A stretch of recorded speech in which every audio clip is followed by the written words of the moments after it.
Policy बाजार पर 1 करोड़ रुपए का टर्म लाइफ इंश्योरेंस केवल 450 रुपए महीने से शुरू। Wow. We have Dr. Sugata Bhattacharjee first joining us. He is a co-passenger. He was on that plane.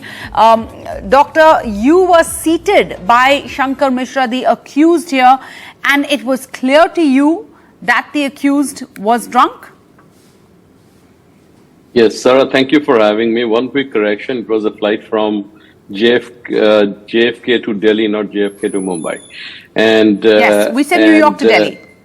New York to Delhi, yeah. So, yes, I was seated beside him. My seat number was 8A. He was seated next to me, 8C, and I was the part of the whole ordeal.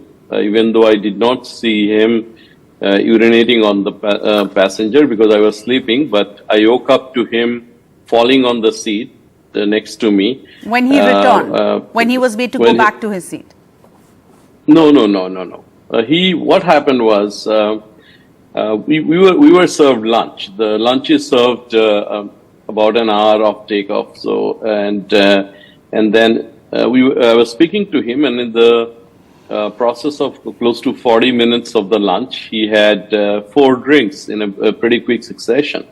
And he kept asking me the same question over and over again. You know, he asked me, what, by the way, do you have kids? What do they do? I answered. And then again in the middle, do you have children? What do they do? So by the third time I understood that he is not holding his alcohol well. And he did say that, he was traveling, he was exhausted.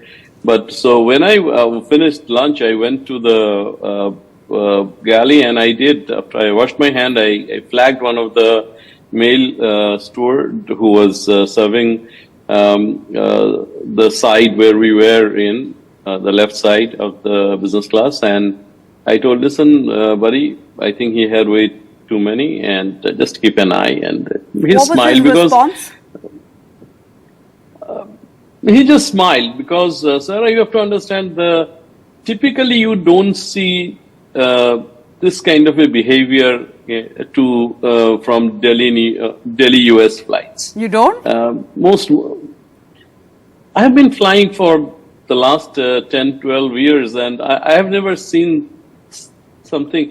There will always be arguments about, if the seat is broken and all that, but a drunk No, but fool, isn't this a situation of free alcohol being served, and, people, because it's free, you don't know how to handle your alcohol, but you still keep drinking because it's free. But let me ask you, doctor, when you let them know, was he still served drinks after that? After you flagged this with the staff? I think he was at least served one more drink. After you let the staff know that he is clearly drunk and not able to handle his alcohol. Okay, let me ask you one other question. He was not, I won't say he was clearly drunk, but he was incoherent would be a correct word. Now, let me ask you another question. Many are wondering, we've heard and read so much about this, and we're all trying to figure out why, how did this happen? Like you said, it doesn't happen often. Why was she, for example, we hear so much about why she was made to sit in that seat that was urinated on. Why, for example, could she not be made to sit in his seat and make him sit on the seat that he urinated on? And you are spot on. So if the 2-page complaint I filed, which went nowhere, basically they just tossed it off, which I found out later, because had media not broken the story, nobody would have known.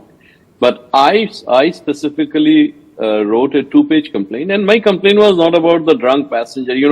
How a drunk passenger handles his drink and everything. Yes. Let the authority take action. Yes. My complaint was the poor judgment call by the pilot. You have a 70 plus lady. She came, she was drenched in urine. I was standing there when 2 air hostesses wearing gloves cleaned her up, put her on the business class pajamas, and then I advocated for her. I said, "Unko koi aur seat pe bitha dijiye." And the senior lady said, "I can't." I said, "Why not?" He said, "I have to take the permission from the pilot." I said, "Go and ask the permission from the pilot." He said, well, the pilot in command is resting. Now, you have to realize in this kind of flights, because it's a long flight, they have two sets of pilots. But let me ask you, And- logistically, sir, why was she not, for example, if they could not get her a seat, let's say no seats in economy, no seats in business, surely she should sit in his seat, in the dry seat. And Logistically, why did that not happen? Could you explain to us, since you were there? I don't know, and that is what made me angry. And they did, there was fault in multiple levels. First of all, when something like this happened, you separate the victim and the aggressor. So the ideal thing would be just bumping him down to some economy and giving a fresh seat to her. Instead, she, for good 20 minutes, they made her wait in the galley, and then they said, okay, we'll put multiple blanket on your seat and shocking. And make to say, Let me ask you lastly, doctor, when he woke up, I read that then he passed out because he was so drunk after this. When he woke up, he spoke. You're the first person he spoke to, right? And what did you understand? Was he scared? Was he apologetic?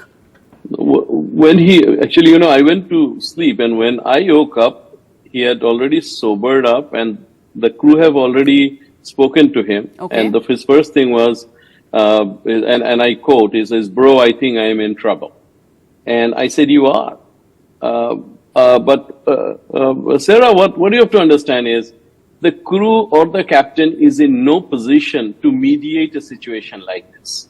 Why? And because it's a crime, and their job is to report the crime. Yes. And handle it to the appropriate You're saying they should not be mediating between them, not that they should not be mediating in the matter. Exactly. And you cannot put a 70-year-old lady face to face with another a young person and say, okay, you sort it out. She is already in distress.